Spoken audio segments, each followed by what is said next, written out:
Sobat Podcast, gimana kabar kalian hari ini? Semoga kalian selalu sehat dimanapun kalian berada. Nah, hari ini saya sudah bersama Bapak Nangko P. Pasaribu selaku Kepala Seksi Pelayanan Kepabeanan dan Cukai 5 di Bea Cukai Balikpapan. Halo Pak Nangko, mungkin bisa say hi dulu? Hai. Nah, hari ini saya bersama Bapak Nangko akan membahas dan mengupas tuntas pertanyaan-pertanyaan dari kalian yang sering kalian tanyakan tentang barang bawaan penumpang dan juga awak sarana pengangkut. Jadi, buat kalian yang penasaran, keep on watching.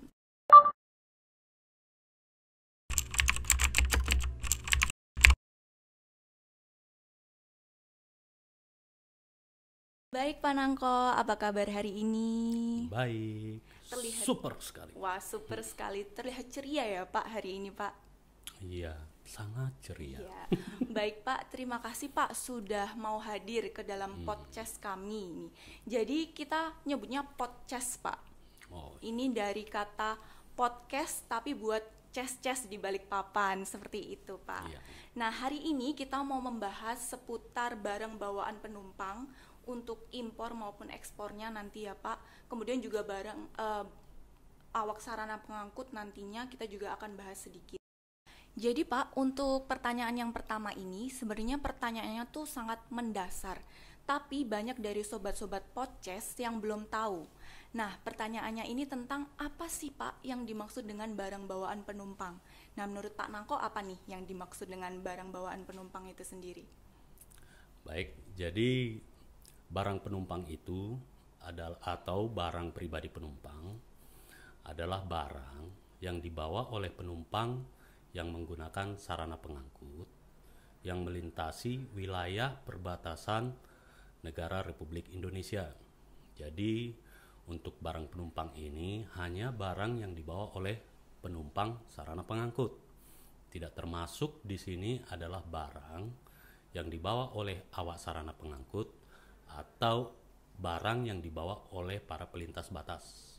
Jadi barang penumpang ini secara khusus untuk barang yang dibawa oleh penumpang sarana pengangkut saja. Oh, jadi begitu ya Pak. Ya. Baik Pak Nangko, kami lanjut ke pertanyaan nomor 2. Jadi pertanyaan nomor 2 ini masih ada sangkut pautnya dengan pertanyaan nomor 1 ya. Pertanyaannya tentang apakah atas barang pribadi penumpang dan awak sarana pengangkut itu dilakukan pemeriksaan fisik seluruhnya oleh Bea Cukai atau ada ketentuan-ketentuan yang membatasi pemeriksaan fisik oleh Bea Cukai tersebut. Bagaimana Pak Nangko? Jadi Bea Cukai itu dalam melakukan pengawasan barang penumpang yang datang ke dalam daerah pabean Indonesia itu mempunyai mekanisme risk management.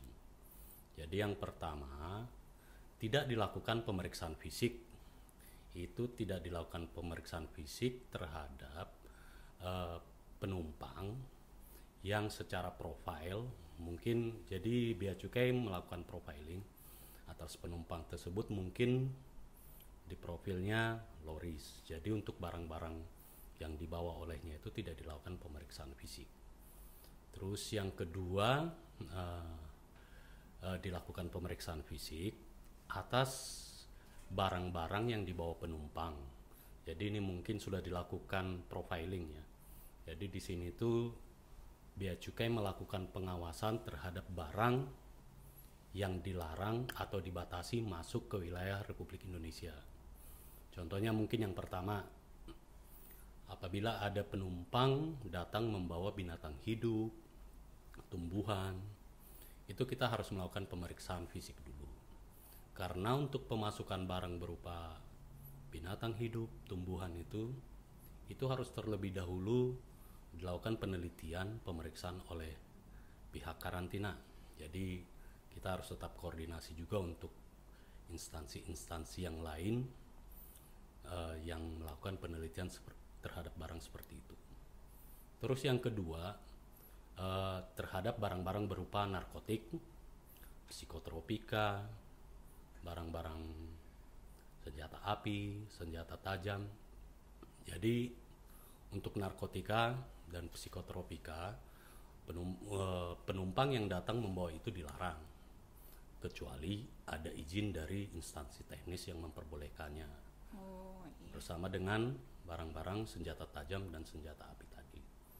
Terus yang ketiga juga kita melakukan pengawasan terhadap barang-barang sinematografi. Terus barang-barang yang menyangkut produksi perfilman atau hal-hal yang menyangkut kekayaan intelektual. Terus juga kita melakukan pengawasan untuk pemasukan uang tunai. Jadi walaupun itu uang tunai dalam bentuk rupiah atau mata uang asing, nilai maksimal yang boleh masuk itu sebesar 100 juta rupiah. Jadi seperti itu. Oh, jadi uang tunai ya Pak, dalam bentuk tunai ya. Baik Pak, untuk pertanyaan selanjutnya itu bagaimana ketentuan dan prosedur pengeluaran barang. Semisal nih ada sobat podcast yang datang dari luar negeri Pak, atau mau keluar negeri, datang dari luar negeri, dia itu barangnya sampai lebih dulu atau barangnya nyampainya belakangan. Itu gimana ya Pak, nanti prosesnya gimana, terus apakah dia juga masih dikategorikan sebagai barang bawaan penumpang? Bagaimana Pak Nangko? Jadi barang penumpang yang datang tidak bersama dengan penumpang tetap boleh dikategorikan sebagai barang penumpang dalam hal yang bersangkutan bisa membuktikan bahwa itu adalah benar barangnya dia. Itu dapat dibuktikan dengan menyerahkan paspor dan boarding pass. Tetapi juga ada ketentuannya. Dalam hal dia datang ke wilayah negara Republik Indonesia ini dengan menggunakan sarana pengangkut laut, barang yang datang itu maksimal 30 hari sebelum kedatangan sarana pengangkut tadi dan atau 60 hari setelah kedatangan sarana pengangkut tadi. Terus yang kedua, dalam hal barang penumpang tadi datang dengan menggunakan sarana pengangkut udara. Jadi barang itu datang 30 hari sebelum kedatangan sarana pengangkut itu dan atau 15 hari setelah kedatangan sarana pengangkut udara tadi. Jadi itu ketentuannya seperti itu. Kalau semua memenuhi ketentuan yang tadi saya sampaikan, itu boleh tetap dianggap sebagai barang penumpang. Oh, baik Pak. Kemudian Pak, di antara barang-barang itu, apakah harus membayar bea masuk untuk semua barang atau ada ketentuan-ketentuan batasan-batasannya gitu Pak? Misal berapa jumlahnya atau harganya harus gimana, bagaimana Pak Nangko? Jadi untuk setiap penumpang yang datang dari luar negeri, datang masuk ke wilayah negara Republik Indonesia, memperoleh pembebasan atas bea masuk apabila barang yang dibawa olehnya itu sebesar 500 US dollar FOB. Jadi di sini kalau nilai barang yang dibawa itu ada sekitar 500 US dollar, dia bebas bea masuk. Tetapi kalau sudah lebih dari situ, selisih kelebihannya itu akan dikenakan bea masuk. Contohnya, penumpang ini membawa barang dengan nilai 750 US dollar. Artinya terhadap barang yang dibawa ini dikenakan bea masuk terhadap selisih 750 dikurangi 500 atau 250. Iya, Jadi 250. untuk barang yang 250 US dollar ini dikenakan bea masuk sebesar 10%. 10% ya. Ya, Jadi betul, seperti itu. harus kurang atau sama dengan 500 US dollar FOB ya Pak. Ya, Dia dapat pembebasan bea masuk. betul. Baik Pak, bagaimana untuk penumpang yang dia tuh membawa barang berupa barang kena cukai? Nah itu batasan-batasannya bagaimana ya Pak untuk barangnya itu? Untuk barang kena cukai yang dibawa oleh penumpang sarana pengangkut yang datang dari luar negeri masuk ke wilayah negara Republik Indonesia, diberikan pembebasan cukai untuk 200 batang sigaret, 25 batang cerutu, 100 gram tembakau iris, dan 1 liter minuman mengandung etil alkohol. Itu untuk barang penumpang. Tetapi kita juga memberikan pembebasan untuk awak sarana pengangkut yang datang ke wilayah Republik Indonesia pada saat kedatangannya, diberikan pembebasan atas barang kena cukai yang dibawa olehnya itu setiap membawa 40 batang sigaret, 10 batang cerutu, 40 gram tembakau iris, dan 350 ml minuman mengandung etil alkohol. Jadi kira-kira aturannya seperti itu untuk pembebasan cukai barang kena cukai. Oh ya. Baik Pak. Selanjutnya Pak, ini pertanyaan yang mungkin menjadi highlight ya bagi sobat-sobat podcast sekalian. Nah ini pertanyaannya tentang handphone Pak. Jadi kan sobat podcast ini sobat milenial ya Pak. Mereka selalu ingin yang terbaru gitu, beberapa dari mereka. Jadi apa yang terbaru termasuk handphone ini. Nah, karena kadang kan handphone yang paling baru itu belum masuk ke Indonesia ya Pak. Jadi mereka belilah ke luar negeri. Nah, waktu mereka beli ke luar negeri itu, saya dengar kan ada peraturan nih Pak akhir-akhir ini.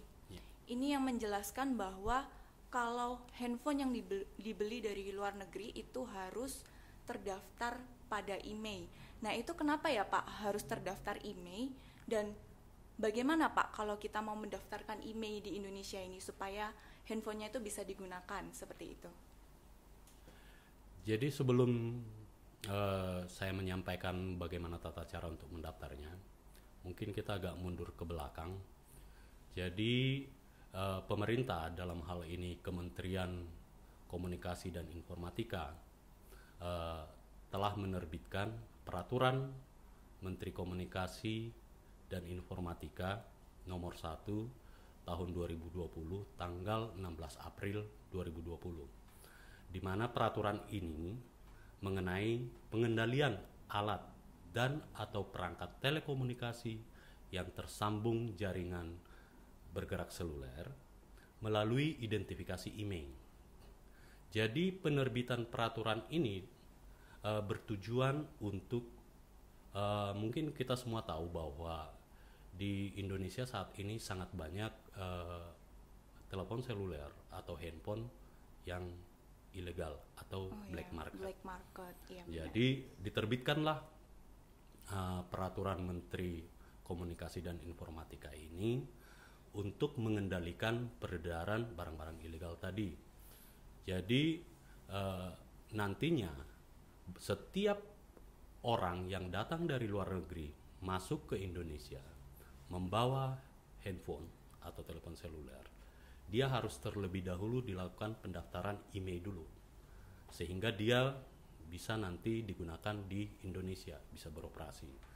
Nanti untuk setiap penumpang atau orang yang datang dari luar negeri hanya diberikan 2 unit handphone, 2 unit saja, 2 unit saja yang diperbolehkan, tapi dengan terlebih dahulu dilakukan pembayaran bea masuk.